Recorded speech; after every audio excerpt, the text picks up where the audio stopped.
So I'm running for Ulster County Executive this year. Voters deserve a choice.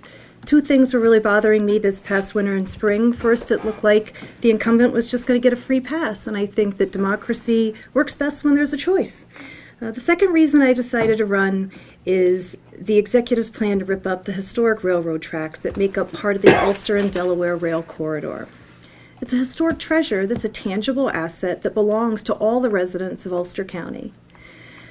It is an example that sparked a controversy about the real issue in Ulster County, which I believe is the need for a vibrant economy and the role that our small businesses play in the economy. We have less jobs in 2015 than we did when Mike Hein was elected in 2008. According to the New York State Department of Labor, at the end of 2008, there were 85.8 thousand employed in Ulster County. At the end of 2014, 83.1 thousand were employed. That's almost 3,000 people less working in the county since my opponent took office. And as of 2014, which is the most recent data available from the state controller, Ulster County had the third highest per capita spending on social services in all of New York State. Number one in our region when they break us into the regions, but number 3 in the state. That might be considered a good thing if you rent to clients who receive these services or provide any services to anybody on social services, but overall it's not a good thing for our county. We want our people to have jobs. We also have a drug and alcohol problem in Ulster County that is so bad. In August of 2015, Senator Chuck Schumer came to Ulster County and said, "The war on heroin continues to rage in Ulster County, and the feds finally need to get involved." He relaunched a push to designate the county as a high-intensity drug trafficking area. Senator Schumer also said that deaths have quadrupled in Ulster County as a result of the heroin epidemic. I'm sure that my opponent will say that he's done something about that. I'm sure that he has had some grip and grin with some politicians who have had press conferences. But government is about results. Fewer people employed in Ulster County, the third highest per capita spending on social services, and a raging heroin problem, that's not a record of results after being given the chance for 7 years. Growing businesses and reducing the number of residents dependent on social services and reducing the drug problem will be my number one priority as your county executive, because we need an economy in Ulster County so that when kids graduate from high school or they graduate from college and they come back, that they can find a career here. Too many kids are leaving because they can't find a career. One of the best ways to help our businesses grow is our attitude towards our businesses, and it needs to change. Mike Hein's attitude towards one of the best attractions we have in Kingston is to tell them literally to take a hike. Kingston finally found a high-powered, visible tourist attraction, our historic railroad. It draws people and new money to Kingston and Ulster County year-round, yet he's telling them to take a hike. He wants to put in a trail. Walter Maxwell of Kingston Community Radio said about the railroad, quote, "How anyone could consider ripping up these rail lines leading to the Ashokan Reservoir is beyond me." And it's beyond me as well. Once the active rail corridor is gone forever. Remember the old Kingston post office? We replaced it with a jack-in-a-box. Or think even further back to urban renewal, or as some people, a documentary maker is calling it now, urban removal, when they destroyed much of the Rondout. We can keep our historic rail corridor open and enhance this asset by building a parallel trail.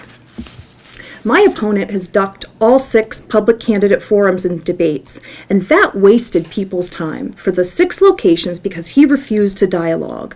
It shows a real contempt for these people, especially the people who organized and attended those debates. The League of Women Voters in Saugerties, the Rosendale Women's Club, Stop Smart Meters in Woodstock at the library, the Birches at Esopus Seniors, the Lake Hill Fire Department Ladies Auxiliary in Woodstock, and the NAACP in Ellenville. Last, I have committed to serving all 4 terms as county executive when elected.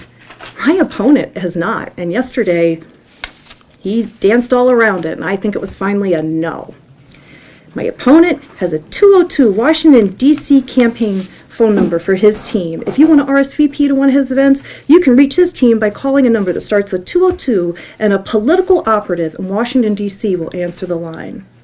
And last, you can talk to those operatives in D.C. running his campaign, but I think all of you know that you can't talk to the people who are running his departments in Ulster County, who are paid by the taxpayers, because there's a gag order that keeps county legislators and the press from talking to them. You can only talk to his politically appointed deputy county executives, and I have a editorial that the Freeman had written in 2009, which outlines the stranglehold of information that he announced when he took over, and it has not changed since 2009.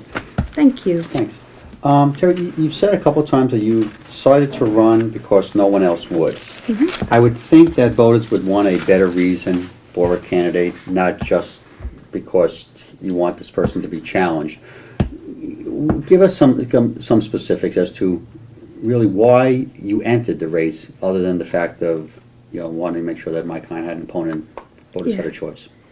It was the thing that absolutely got me off the couch was the railroad, but that is just a symptom of what really is going on in Ulster County. Number 3 in the entire state for social services per capita. That's a benchmarking number.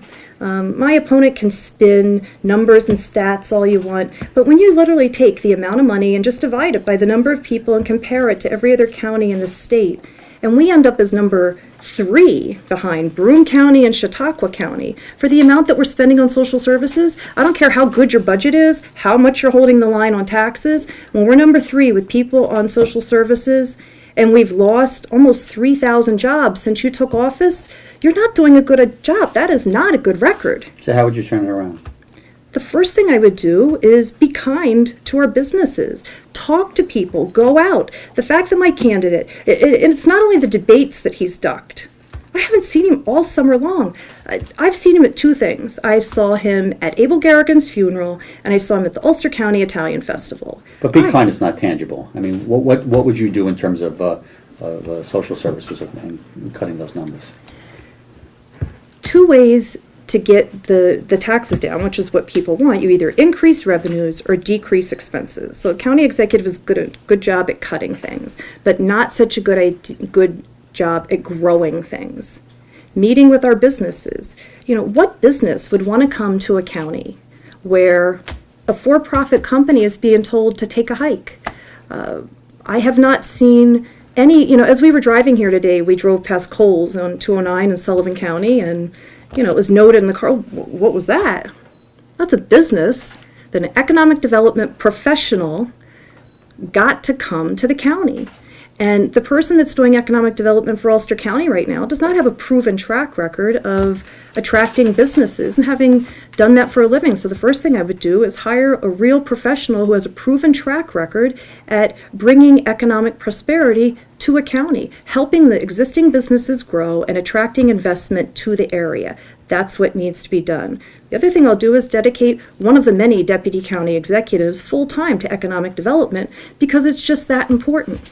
Those department heads, for the most part, know what they're doing. Okay. But we need help with economic development in this county. We need all hands on deck, and I will personally be involved as well. As chairman of the legislature, I went down to New Jersey. Star Snack was thinking about relocating to the Schrade plant in Ellenville, and somehow that deal fell through. We need help here in Ulster. We need people to come. We need jobs for our residents. Terry, you've brought up the subsidies to the RRA before. I was wondering if you could talk a little bit about that and what you propose to do. Would you propose having the county subsidize again the county trash agency? So flow control, just so everybody knows, is just a flat-out monopoly, period. The county executive said that it was going to spur economic development and growth and competitiveness, which is completely diametrically opposed to what a monopoly is. So, and I'll tell you what I'm going to do in a minute, but some people hear flow control and they're not sure. Mm-hmm. So flow control is a monopoly, and it's resulted in us having the highest tipping fees per ton garbage in the entire state. think we're at about $110 per ton. Businesses prior to flow control were paying about 65, 70, 80, depending on what your deal was, ton. So flow control was an awful idea. No matter what we traded for it, it was just a bad idea. Monopolies aren't good, not for trash. So we went from $2.5 million in the county executive's budget. That it drove people insane because the RRA was losing money, and we would pay that, and there was this outcry. We have to get that subsidy to go away. But all we did was just kind of hide it over here and make it worse. Because now we have a group of people on the RRA who are not elected. They're appointed by the county legislature, and they're accountable to each other, to the county legislature. The rates have gone up. So the question would be, did you just let it go? That $2.5 million that we moved from the county executive's budget from here and put it over here, that had to be made up somehow. And the way it was made up was by private haulers immediately increasing their rates. Waste management, county waste, you got a private hauler, your bill went up. Shouldn't the people who use the service pay for the service? One, and two, the alternative is a landfill. Would you like a landfill in the county? I don't think a landfill is going to be the solution to this problem. How do you stop from shipping the waste to Syracuse?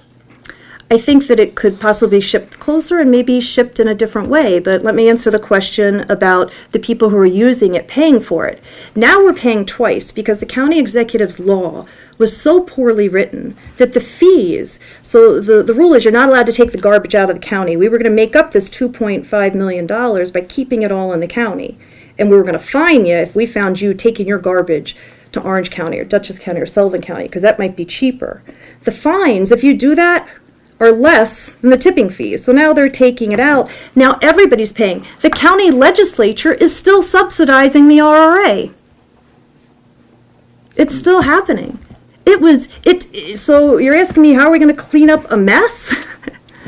To bring the rates back down, because they come down for everybody. They come down for your private haulers. And the other thing that nobody knew, we had to pass the law to figure out what was going to happen with the law, the towns. Because it was a very delayed effect. It didn't affect the towns for a while because they had contracts. So they didn't feel it. Now they're feeling it. If your town is not losing money, you're a very small group of people. Most of the town RRAs are not making money.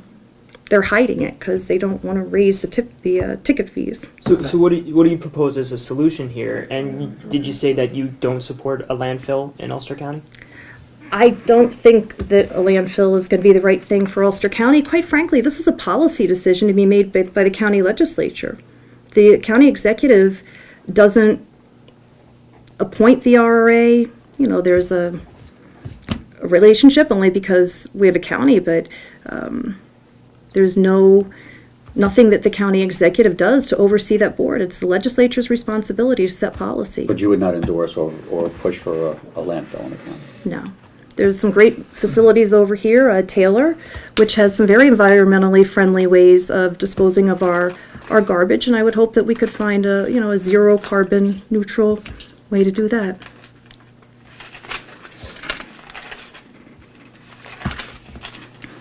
On the heroin problem, you're not alone in that. Mm-hmm. Can you talk about why you think it's worse, if you think it's worse in Ulster, and what would be, as county executive, things you could do? Sure. Well, I think just looking at the numbers, when people lose their jobs, and then they go on social services, which, the numbers don't lie. The New York State Labor Department has said we've lost almost 3,000 jobs. We're number 3 in the state for per capita spending on social services, and then people may turn to drugs because of that. Right. So I think that answers the why, possibly. What are we going to do about it? The first step in fixing any problem is acknowledging that you have one. The county executive has repeatedly tried to tell us how healthy we are, want to be the healthiest county in all of New York State. So the first step is acknowledging that we have a problem. I've never heard him acknowledge it. In fact, there was a meeting where I think the Commissioner of Health said that we don't have an epidemic here. of heroin. And I think when, and I believe we may have the minutes from that meeting, when you have deaths quadrupling, I don't know what the true definition of an epidemic is, but I think that's pretty darn close. So what would we do? Acknowledge that we have a problem. 2, make sure that people know if you've got an addict, if James is the one with the problem and you and I know it, and we finally get James to go to rehab, know where to go. And then lobby the state legislature to make sure that when he goes in there to get the help, that somebody doesn't say, James, the first thing that we're going to try is outpatient. I don't think we're going to put you in inpatient. Because when you have somebody that's on heroin, they need help. Fixing the drug problem, it is a person-by-person thing. It's not a big mass that you just somehow affect. These are individual people that have a problem. The only way to fix it is to get them off of the drugs. And law enforcement is an important component too. I know the mother of people who have been happy that their son or daughter got arrested because they feel safer with their child in jail, knowing that they're not going to get a DWI or kill somebody or kill themselves. And a lot of times that's the wake-up call to get the addict to realize, I need help. Is the treatment a county responsibility, you think, or is this something that state money would be available for? Well, each person, when you go to a treatment facility, the first thing they're going to ask you is, do you have insurance? Right. And it goes from there. It may be something that the county may look at. We've outsourced mental health services in the county. We used to provide those in-house, now we outsource them. I think that's been a failure. Families have talked to me about the nightmare that it is not having it as we did before. Oh, Mike has, in his newest budget, he said that some of the money that's going to come from the new cannabis distribution plant would be dedicated towards this problem. He's also said he supported the proposals by the Drug Commission. So he has dedicated some of his political weight to this. So I mean, do you think it's fair to say that he's ignored this problem? Well, some people say which came first, the chicken or the egg. A lot of people tell me he didn't start talking about it until I had started to bring it up. So I don't know. I'm happy that he is. That's a good thing. The more people that we have focusing on this issue, it's a really big problem. And it's not a socioeconomic issue. Rich people, poor people, lots of people have this problem. Terry, what do you mean by social services? Do you mean poor people on welfare? Well, social services as defined by See Through New York. And if you go on the See Through New York website, and I can leave you a copy, you click it open and they will show you each of the different parts of social services spending that they're measuring, because they're literally just taking our county budget, taking those numbers and dividing it. But yeah, welfare. People can, What level of the spending on those various programs would you find acceptable? I would like us not to be number 3 in the entire state. 4, 5, or Well, Saratoga. You want to pick up the poor people and ship them to Monticello or someplace? No, not at all. I want them to get a job, and I want them to become a productive citizen. I mean, you and I could be 1 or 2 paychecks away from being one of those people. If it was you, if the newspaper closed down not in front today, of my boss, please. yeah, if something happened and they had to downsize and you were on social services, I would want there to be another place where you could go find a job. And if there isn't, we're not spending, if you look at those numbers, we're not spending money on employment and training. And in fact, we're not even spending a lot of money on elder care services. Are we spending money on nutrition services for infant and children? That would be part of the non-medical, I believe, care that we are. So you want to cut that, do you? Well, I think that's portraying me as, somebody who wants to take away food from babies, which is not what I want. What I want to do is give the mom a job so she can buy it herself. I'm not going to take away anything from anybody. We're going to fix the problem by letting them make their own money, get them their own job. I'm not saying I'm going to go in and just slash. How do you get them a job? By bringing companies into the area and also working with the offices of employment and training to find skills for people. I'll give you a great example. The favorite thing I love to talk about, the railroad.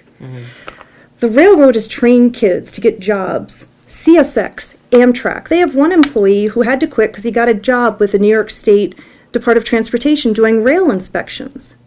If we would embrace a company like this and take a program like this, put it into BOCES, put it into SUNY Ulster, so that a kid who's interested in maybe diesel engines and steam engines, that they could go get an education and find a job with Metro North. You could get a lot of railroads over here in Orange County, a lot of jobs.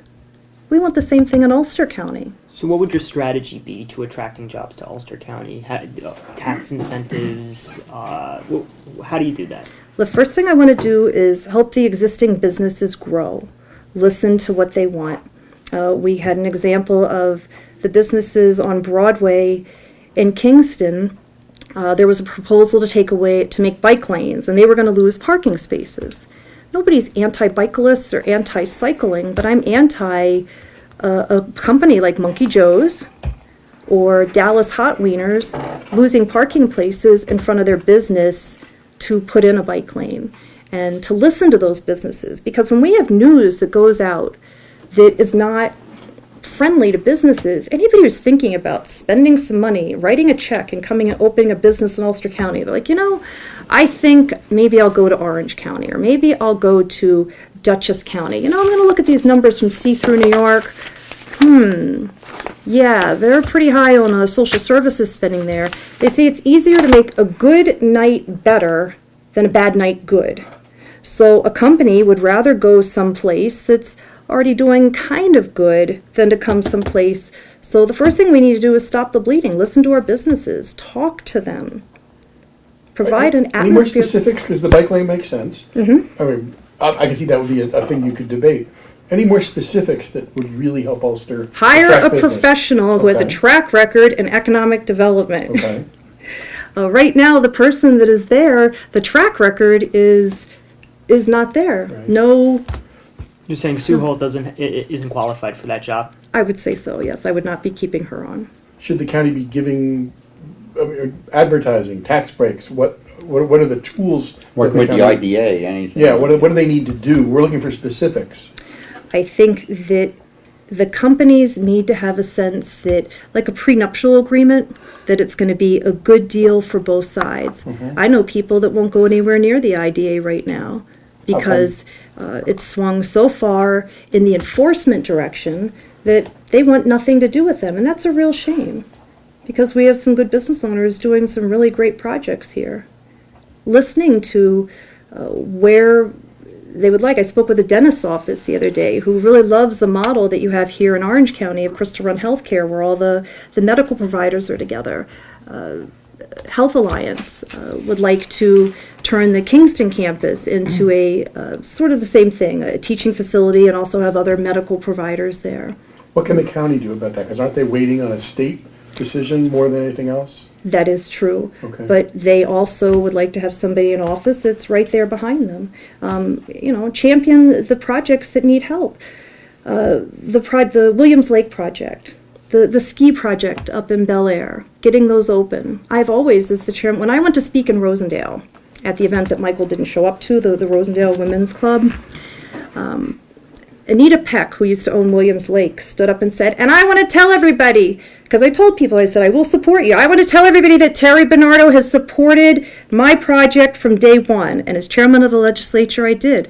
Sometimes the things that you do are not necessarily within your job responsibility. I can't force the DEP to give approvals. I can't force the DEC to do anything. But I can stand up and say, come on, Right. Let's make a decision. Let's get this company going. Would you have done anything to help Park Point in New Paltz that wanted to build the additional housing for students and faculty, yet ran afoul of the town board and the town planning board that wanted them to pay the full freight and taxes? What would you have done in that case?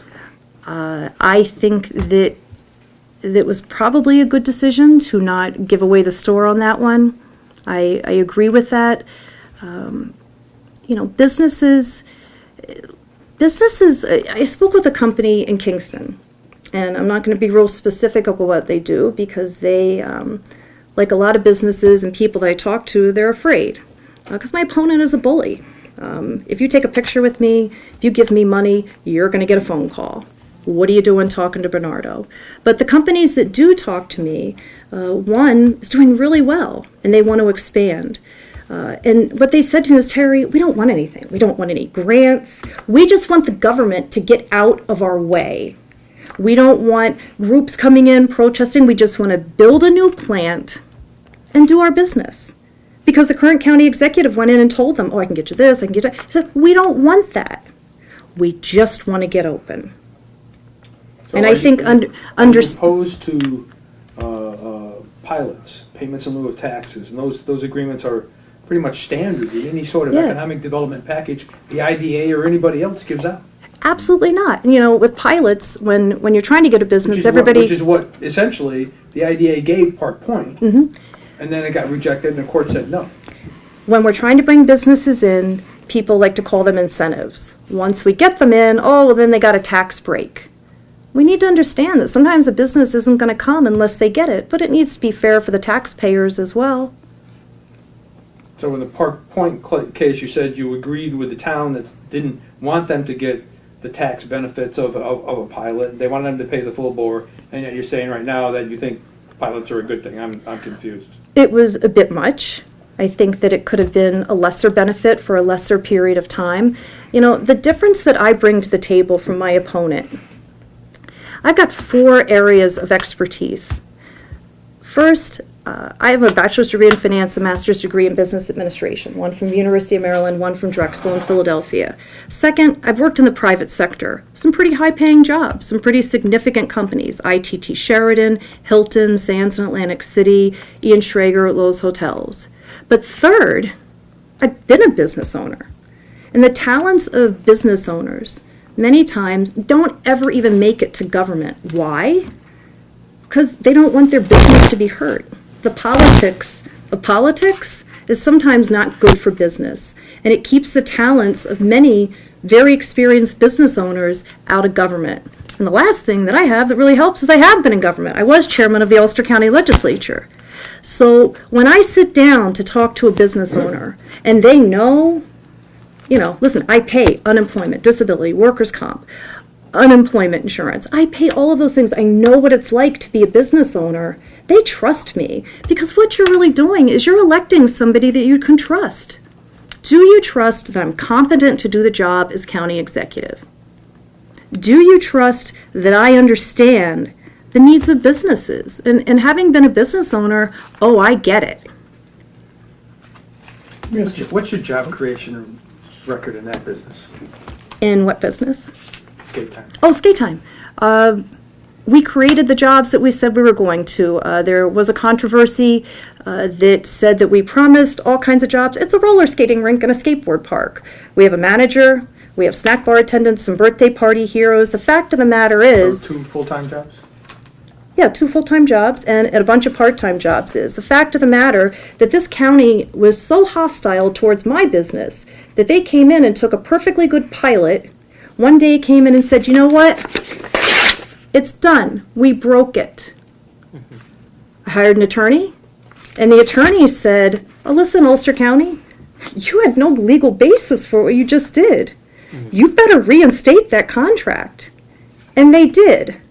Not correctly, but people need to know that because my opponent has repeatedly tried to smear me and bully me and bully, in fact, another business, the Milton Sports Dome, saying that we didn't live up to our contracts, and both of us did.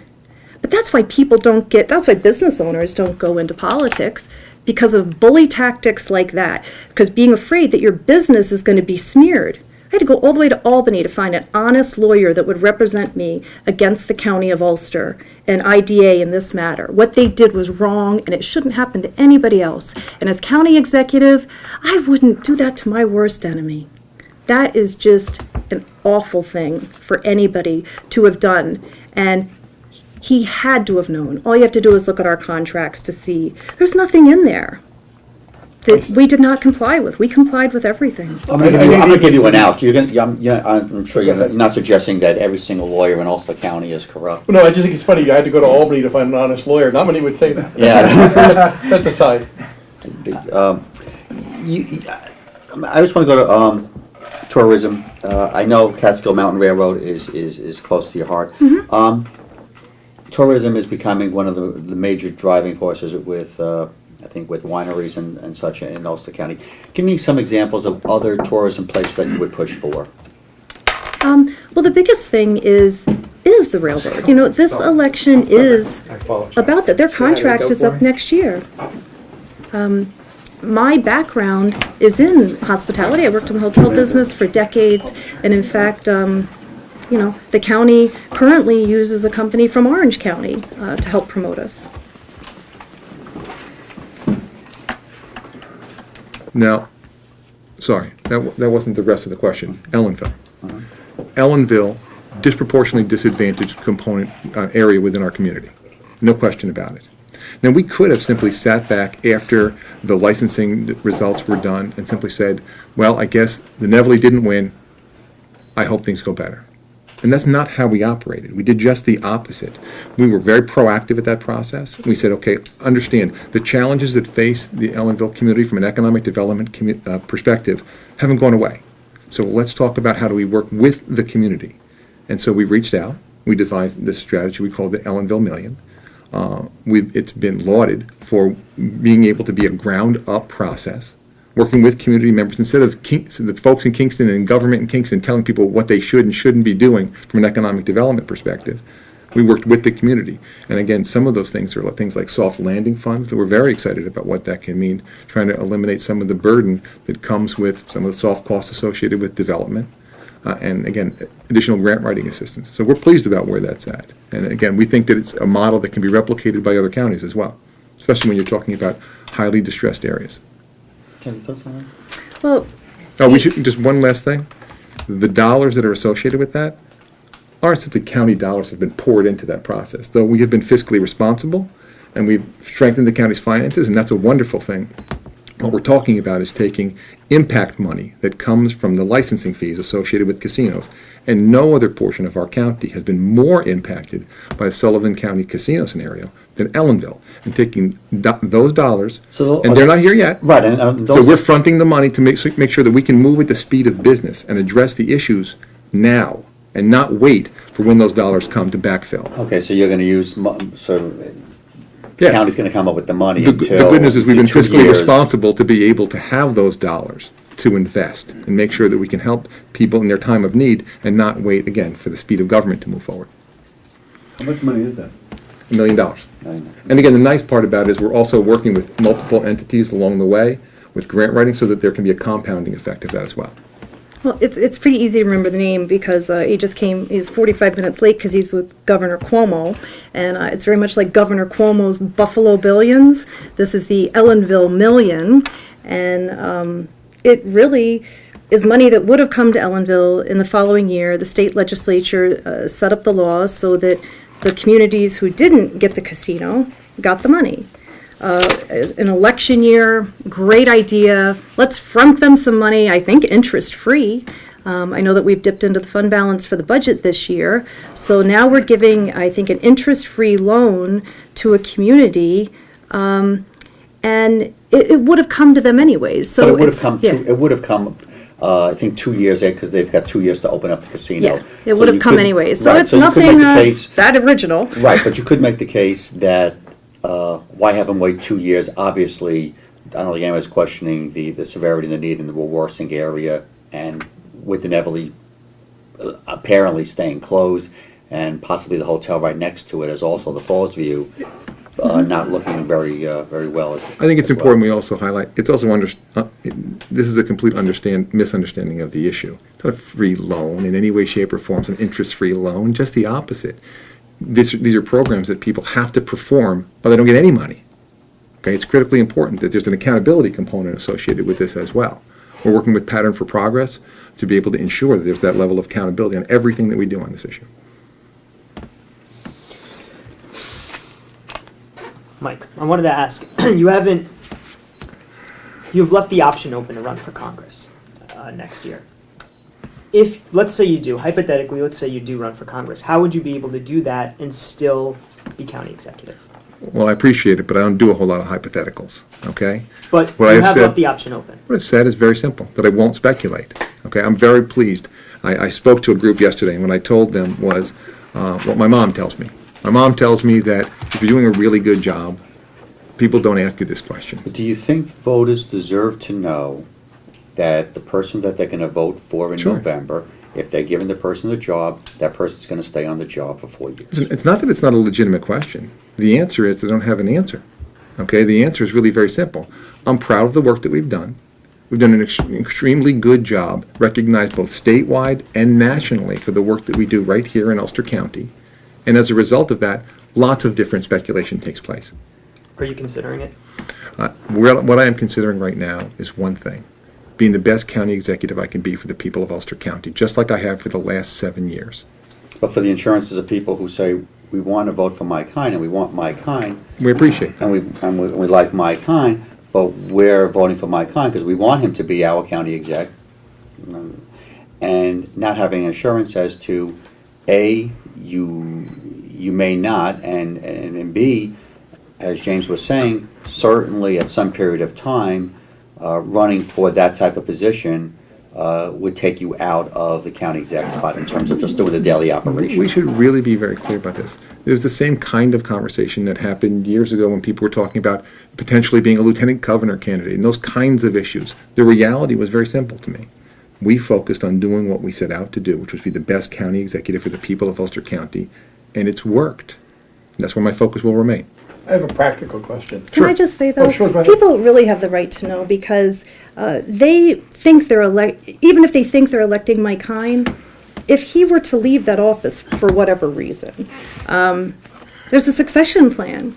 So we should be asking him, well, who are you going to name in the succession plan? Because if next year, you win, I don't think he's gonna. I think I'm going to be your next county executive. But if he does win, there's a succession plan, and if he steps away, who's it going to be? That's the practical question. I don't think it has anything to do with either of you, but Yeah. what does happen when the county executive leaves? Well, there's two things. If it happens near a particular time frame, then... Well, let's say in this, gotta do this. We're back to doing this Well, it's hypothetical, not okay? hypothetical. What if? Okay, the reality is really very simple. Right. Then you have a special election. Okay. But they can serve up to a year, I believe, Actually, under the charter. Does the governor, No. the governor doesn't make any sort of appointments of anyway? No, it's a special, this is a position that reports to the people, to the 180,000 plus people of Ulster County, and reports directly to them. And I've been proud to be their county executive from the inception, and I like to think that we've done things to make them very proud. And so we'll continue to do precisely that kind of work. And I'd like to say that I will serve for the next 4 years. Just like to go and So represent. if sometime in 2016 the county executive leaves for whatever reason, wins the lottery, there's an election in November of 2016? Correct. Okay. I also like to believe that we've already won the lottery by being the county executive of this That wonderful wasn't place. enough. Terry had said that she didn't think that the economic development office was, how did you put it, not qualified enough, or you needed more of a seasoned professional? I'd like to hear the two of you go back and forth on that. Well, I think that the results speak for themselves. Since 2009, since I took office, there are between 1,900 and 2,000 more people working in Ulster County. In addition to that, their unemployment has plummeted in Ulster County. We've become one of the largest private sector job creators in the state of New York. We're extremely excited about where that has been.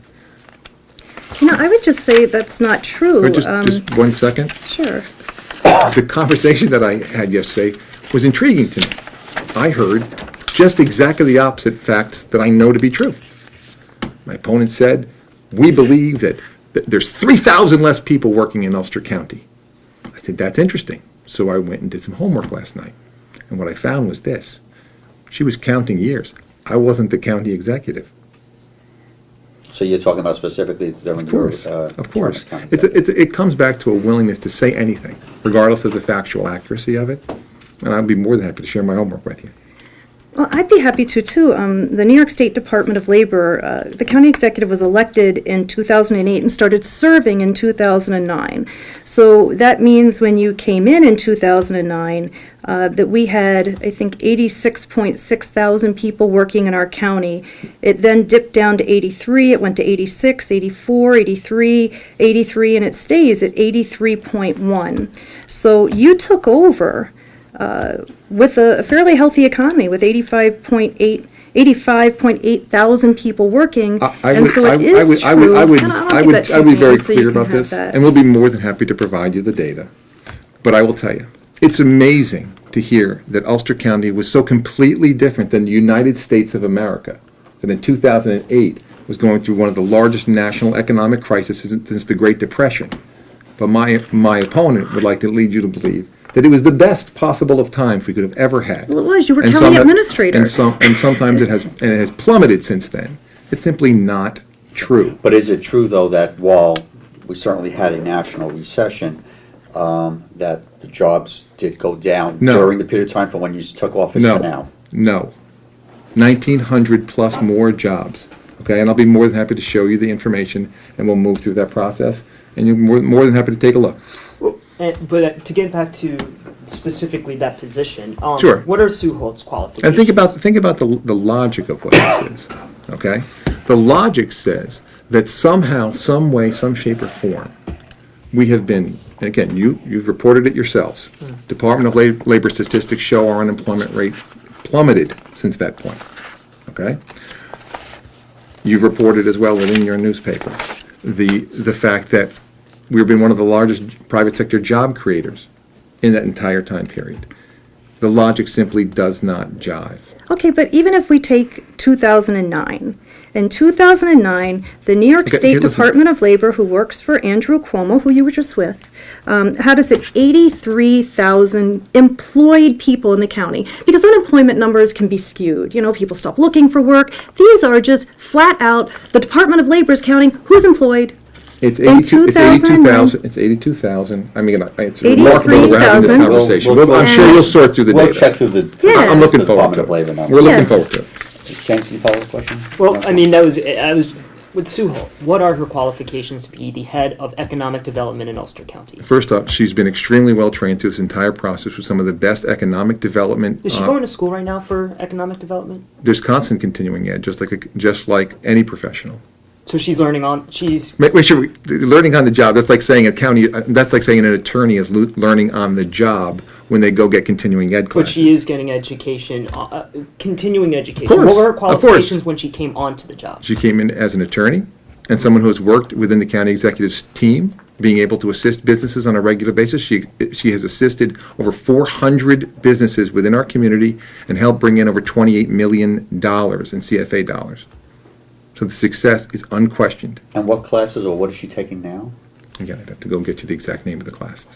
Again, but it's a continuing ed situation. I think it'd be nice if we had somebody in that position who has maybe done this before.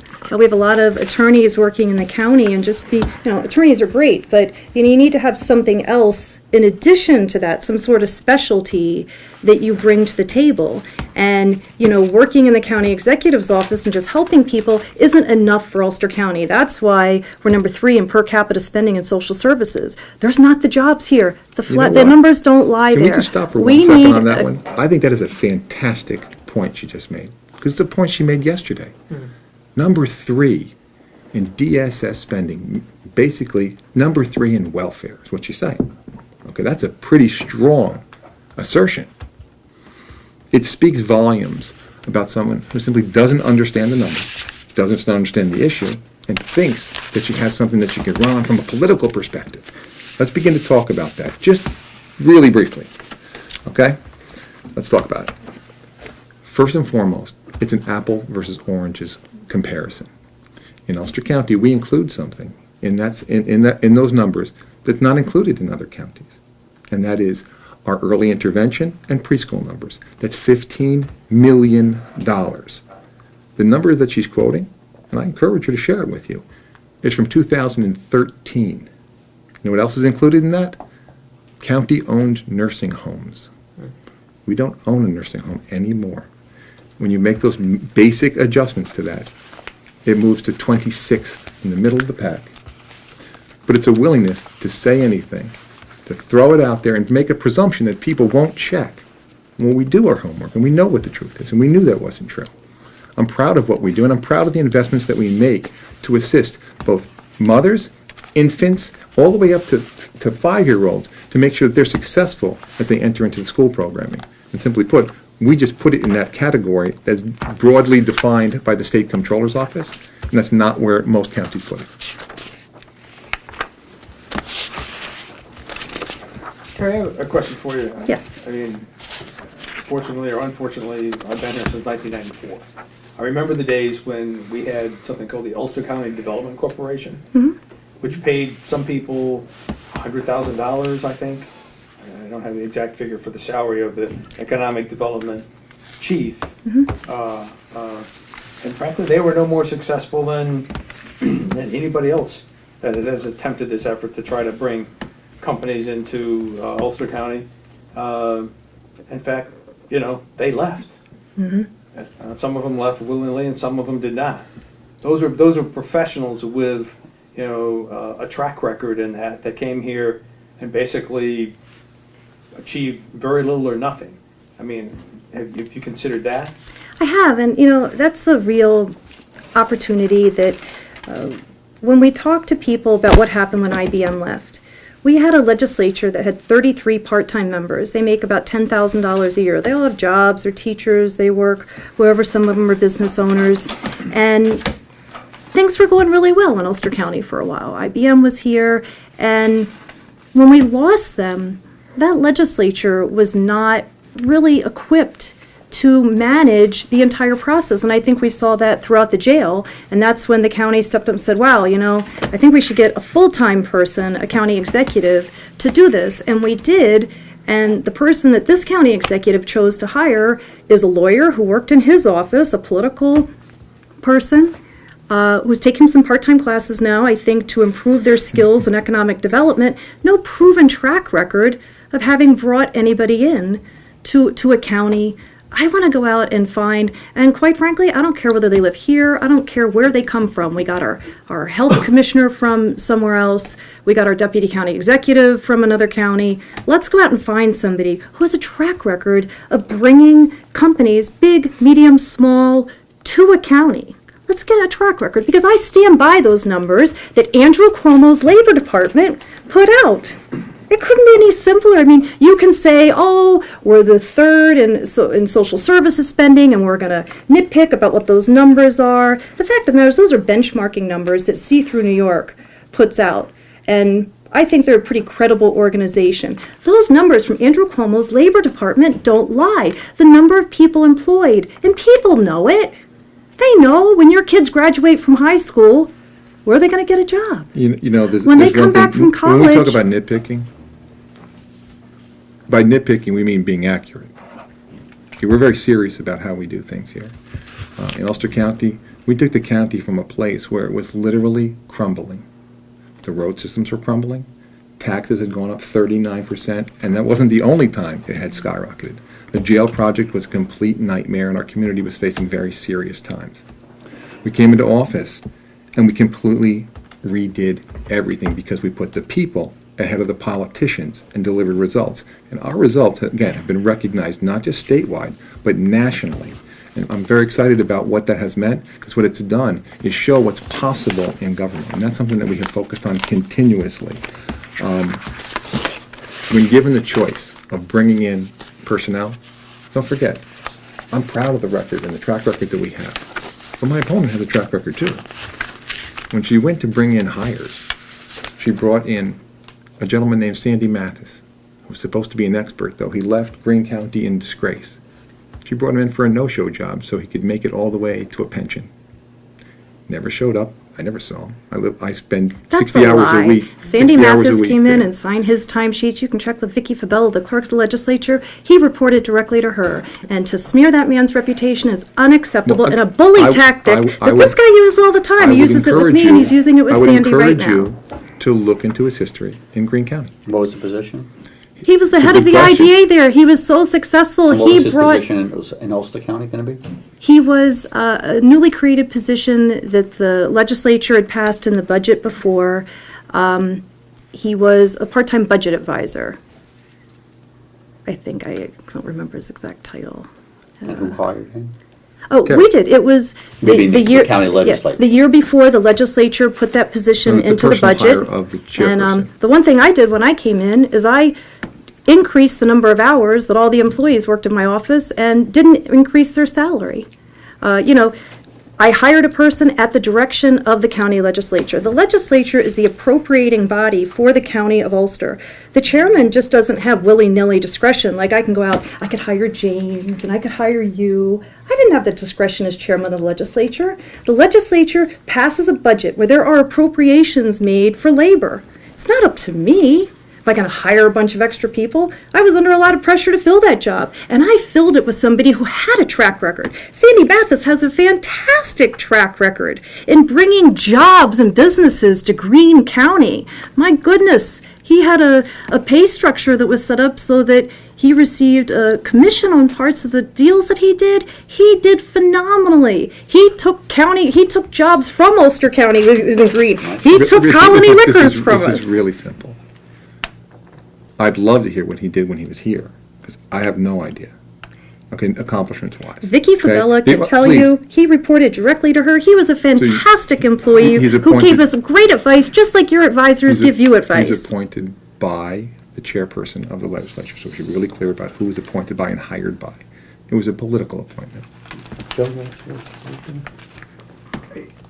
I do, go ahead, but Okay, one last thing. I'm very proud of the effort that's been made by a team of people. We've streamlined the entire county government. It's significantly smaller today than it was when I first took office. Spending in county government is less than it was in 2009. Property taxes, after the 2016 budget, are less than they were back in 2012. Not just within the tax cap, but significantly reduced, because we have been responsible all the while ensuring more services than ever before for the people of our community. I'm proud of that. Say fact. And by the way, and this discussion about this part-time budget analyst, we should be really clear about this, and I encourage you to look at this as well. My budgets, the ones that we have brought forward to the county legislature since the inception of the office, have been passed 99.999% intact. Mike, what do you think the business perceptions for all the businesses in Ulster County, or for whatever group you would know, what is the perception of Mike as an individual, not as a... Sure. I think you'd have to ask them that, but again, Well, have I you- can have you tell you asked? on a regular basis, and I speak regularly to the Chamber of Commerce, and again, we have been overwhelmingly, have overwhelming approval by the members of the Chambers of Commerce, and I speak to members of Chambers of Commerce all around our county, because there are multiples. And so they think that we've been good to business, because first and foremost, we understand this basic phenomenon. Our job is to help not tax them out of existence. So in addition to county property taxes being held down, I took actions in conjunction with the legislature that moved $22 million plus to all the town governments as well as the city of Kingston with the takeover of safety net expenses and with the takeover now of election costs. That's an enormous additional level of relief provided to other governments so they can hold property taxes down too. And I don't want to put words in Terry's mouth, but I mean, Terry, you may want to restate what you were saying in the sense that you felt like, or you're hearing, business owners don't like to be, or don't like to associate with Mike, or their fear of Mike, I guess is a good way. How do you People are afraid to take a picture with me, give me money, because Mike is a bully, because if you take a picture with me, you give me money, Mike's going to pick up the phone and call you and talk to you for maybe 40 minutes, a long time. Okay. Again, I can only tell you this. That's an absurd statement. It's Okay. It's true. untrue. It's very Listen, true. Is the question, do we work regularly with businesses within our community? Absolutely. Okay? We work absolutely every step of the way to help make sure that they thrive.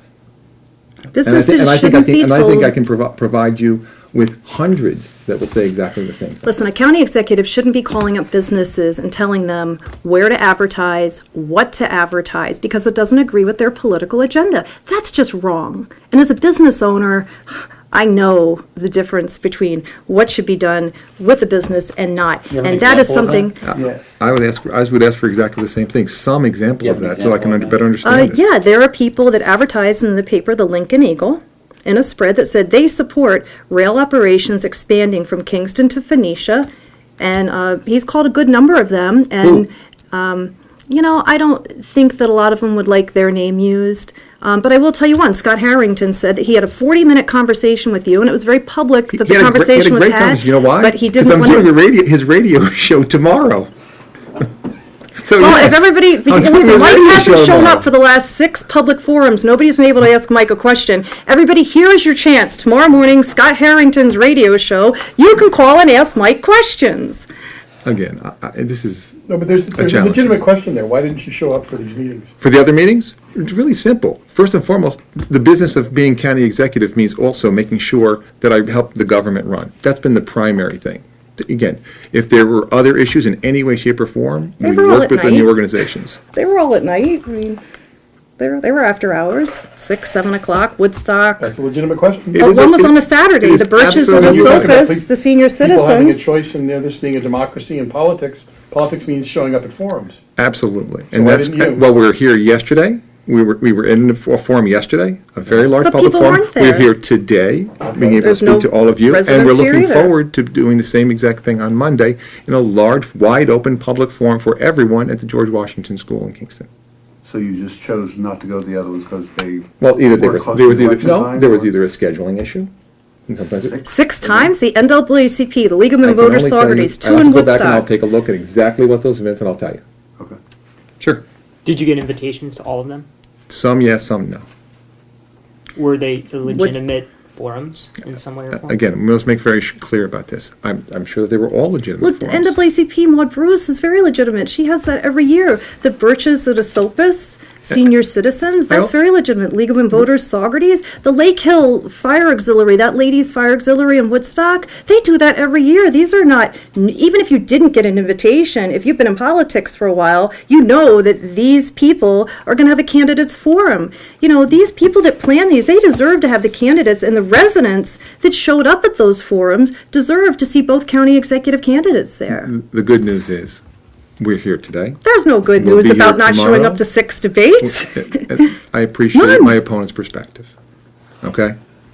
Where do you both stand on the SAFE Act? I Would you look to have it repealed? oppose the SAFE Act. It's a bad law. There are a couple things in there that I think are nice. The increased penalties for first responders. But 7-round magazine was absurd. The term assault weapons, the features that make something an assault weapon are no different than me wearing a pink jacket or a black jacket. They don't make us any safer. The places, I would tell you the last place that I would want to be if there was an active shooter would be in a gun-free zone. Because Because the only way to stop a bad guy with a gun is for somebody else to either run out of ammunition or somebody else to come. so any limit on magazines or anything along those lines as to what could be sold or purchased? Or In New York State, the limit is 10 here, 10. SAFE Act only lowered that to 7. And the problem with that, for those who don't know, is that the firearm has to be supplied with a 7-round magazine, and only about 2% of the firearms that take a magazine already come with that. So even Sheldon Silver recognized that that was a problem for general commerce. So to say, it's a matter of my personal safety. You're going to tell me, oh, you have a 10-round magazine, but you can only load 7 rounds in there? Do you have a pistol permit, Barry? I do. Do you, Mike? I do not. And Mike, would you repeal SAFE Act? Again, my take on this is really very simple. When I look at the SAFE Act, I think that it's a law that has significant flaws in it. There's no question about it. I am a huge supporter, though, of not just the Second Amendment, but all the amendments to our Constitution. I think it's important that we understand that one of the big losers here has been responsible gun owners. Those are the ones who have been really negatively impacted through this process, and that's why, in many ways, they've been very upset. Where I grew up in Esopus was on a farm right next to the West Esopus Gun Club.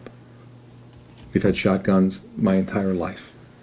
So So again, my when I look question at- though, would you work to repeal it, which is what those signs are throughout It's Andrew many- Cuomo's law. You were What just I with make- Andrew what I- Cuomo. Would you look at Andrew Cuomo and say, Andrew, repeal the SAFE Act? Clearly, there's been an opportunity for change to take place. The New York State Senate, which my opponent works with on a regular basis, had its opportunity to bring forward legislation that would have repealed. They didn't do it, okay? So let's take a look at what the issues are. We want to make sure that people with deep mental illness, terrorists, criminals, don't have easy access to firearms. That's true. And responsible discussions about that should take place. There's no question about that. So repeal it and change it? But again, it's not, to me, it's not a matter of repeal. It's about making sure that that any laws that are in place are respectful of responsible gun owners and understand the traditions that happen in upstate New York. But we've got the law in place, and Okay, so clearly it needs to be changed. SAFE Act should be repealed. I wanted to touch on, you mentioned mental health. Terry before mentioned that because of the outsourcing of mental health services, she said that's been a failure. I wanted to just see what You know, you say that basically that the county is offering more services than ever before and it's more streamlined. She says that's been a failure. I want to let's talk about it. Okay, let's talk about mental health services and how we move forward. Mhm. Let's first and foremost understand the basic groundwork where we're working. New York State has reduced funding for mental health by $5 million, 50% cut in aid, okay? So The do I whole think that they state, should change 5 that? million? No, just for our county, Ulster County in the last 5 years, $5 million. We had a program that was completely unsustainable.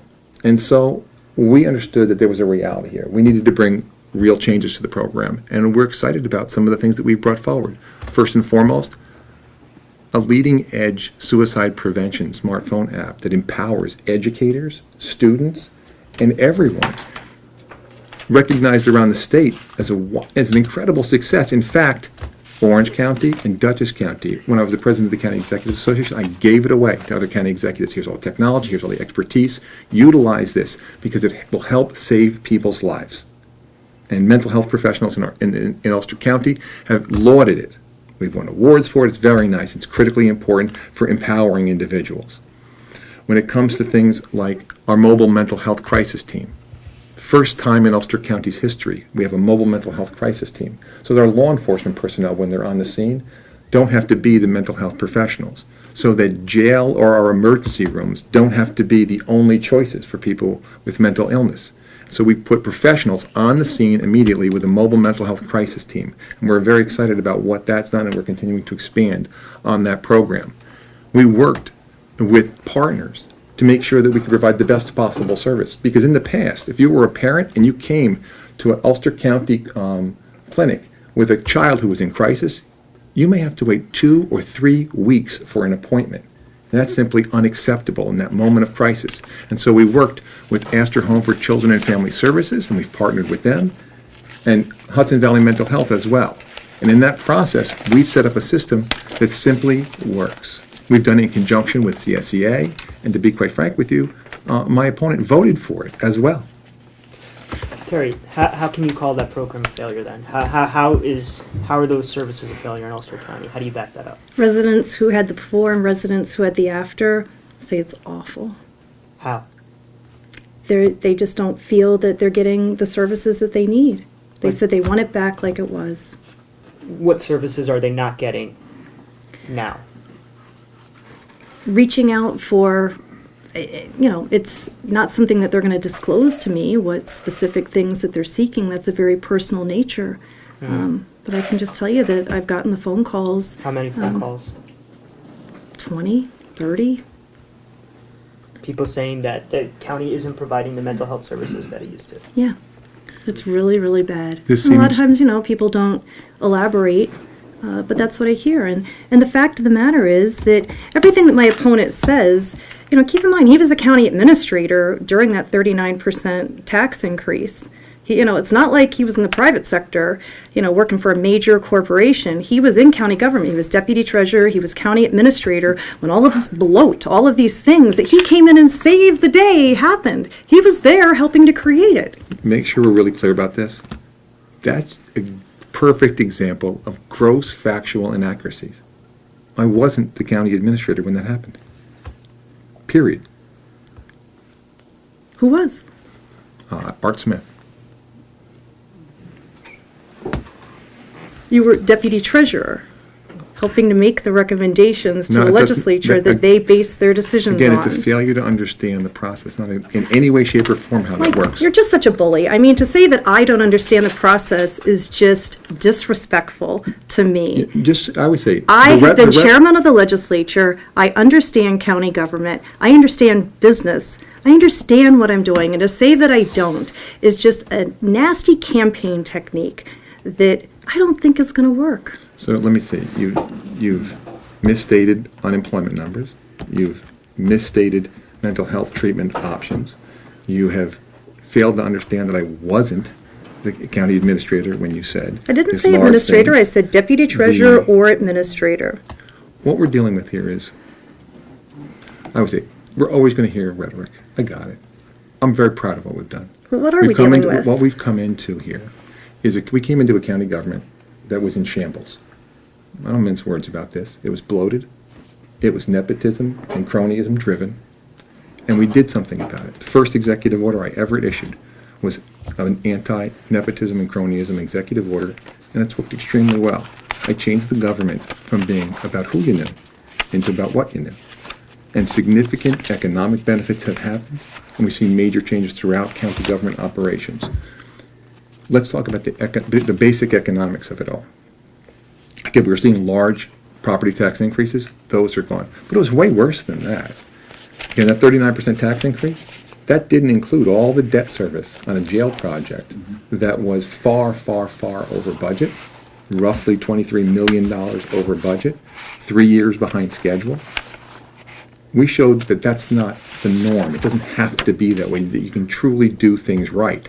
That's why we took on projects like making sure that people in the inner city who were maybe not as fortunate as many people to be able to, utilize our community college, you had to be able to drive. You had to be a middle-class kid, and you had to be able to drive. Otherwise, it was a really hard place to get to because it was in a very rural setting. Mm-hmm. If you were an inner-city kid and your main means of transportation was your feet, you didn't have that option. And so your life took a very different trajectory. I'm proud of the fact that I'm the first person in my family to graduate from college. It changed the trajectory of my life, and I wanted to make that available for other people. So I had an idea.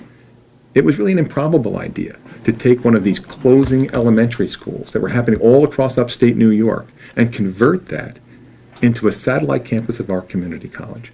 I couldn't have been more proud of the idea because I believed it was to the core of what it's supposed to be about in our democracy. You know what? If we're proud, we should be able to talk about things. And what this county executive's done Can I just please finish this process? Not even let news organizations talk to the people doing the work. Let me just- Gag please- order.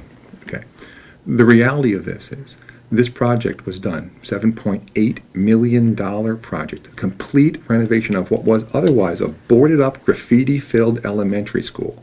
And we were able to complete it and open it on time, on budget. I could not be more excited about what it means.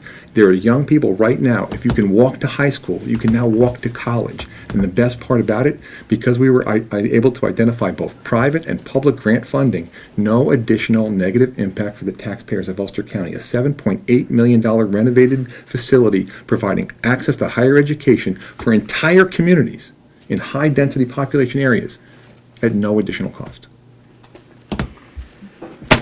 You know, you can make fun of my numbers all you want. When people go to See Through New York and they see that we're number 3 in social services per capita spending, you can do all the great things that you want. The fact of the matter is, everybody knows that we have a problem in Ulster County. People are dying from the heroin epidemic, and if you're so proud of your record, why don't you let county legislators speak to department heads? Why don't you let the press speak to the department heads? When you don't let people speak, what you get is information that is either too distant from the source, to be authoritative, comprehensive, or nuanced, or you get a willful spin designed to put the best possible face on an unpleasant situation. Those aren't my words. Those are the Daily Freeman's words in 2009. Let me tell you, nothing has changed, because I know you're not allowed to talk to department heads, and you aren't, and you aren't, and you aren't. You can only speak to his deputy executives, and that's no way for a county legislator to be able to do business. Would you like to talk to the department head? I often talk to Ken. He's not a department head. He's He- politically he's appointed deputy county Deputy executive. county executive.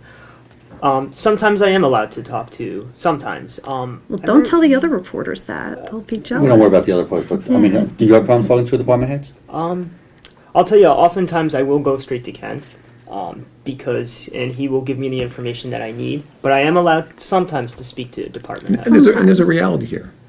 What we've always said is simple. Anybody, any member of the press can always access any member of the staff, regardless of who it is.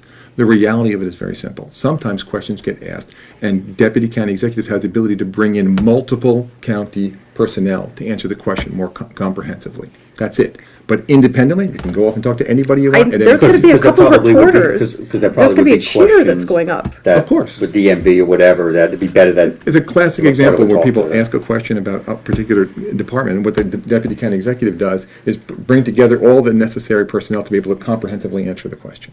Well, this will make life easier as we continue on. Oh So we my, have no there problem are with that. cheers of other newspaper reporters and By the way, other I will news tell you, outlets that are going there up was a- right now, We're gonna knowing wrap that they this- can talk to department We're heads. gonna wrap this up.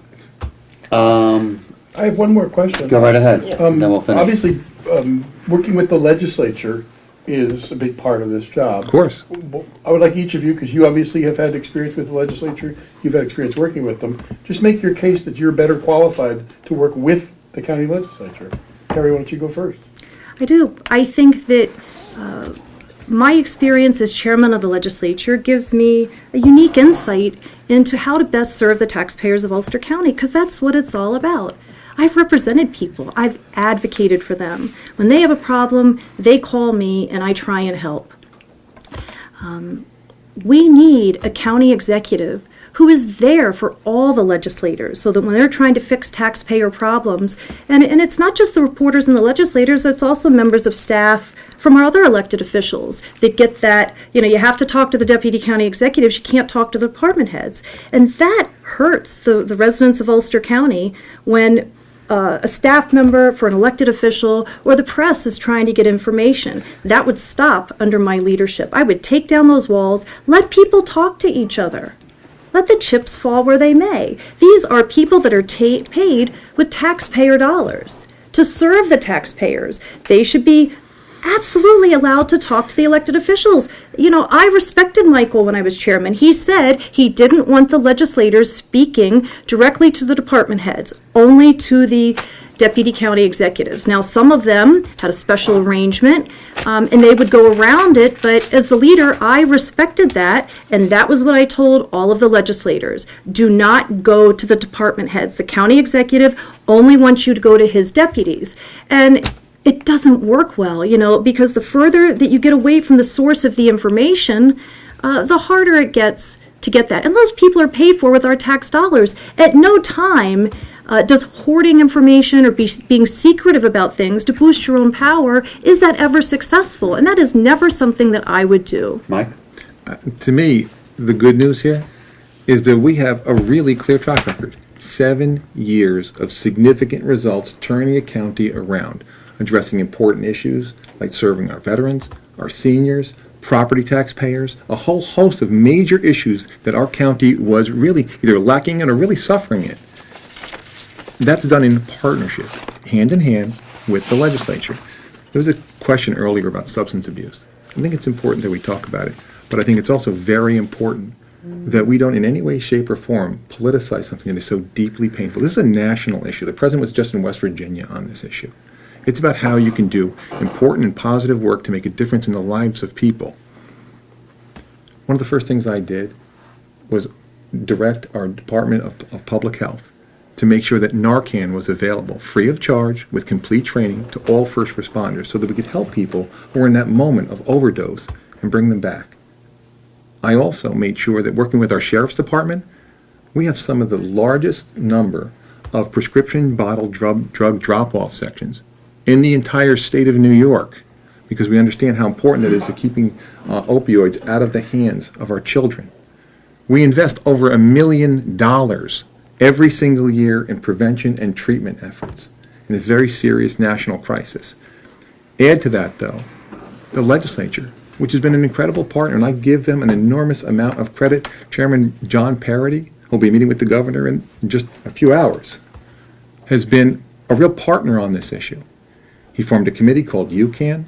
We worked to be able to identify in the budget additional ways to fund some of those recommendations, $100,000 of additional funding, plus we took the medical marijuana dispensary, any revenues that come from that, I dedicated all of those to addressing drug treatment issues as well. I'm going to take you back, though, because we do have track records, and that's an important part. So I'll stand with my track record with the legislature. I'll take you back to 2013, when my opponent was giving the acceptance speech for being named the chairperson of the legislature. She said, and I quote, "I am committed to making Ulster County the most drug-free county, not in the Hudson Valley, not in the state of New York, the most drug-free county in America. And to do that, I'm going to form a committee, and we're going to do great." And you know what? After the reporters left, after the cameras all came down, she never even had the decency to form the committee and never did one thing. That's just a lie. Mary Warroad chaired that committee. A wonderful report came out of that. And you know what you need as a legislature? You need a good partner, an executive. And Michael was an awful partner. And I would be a fantastic partner for our county legislature.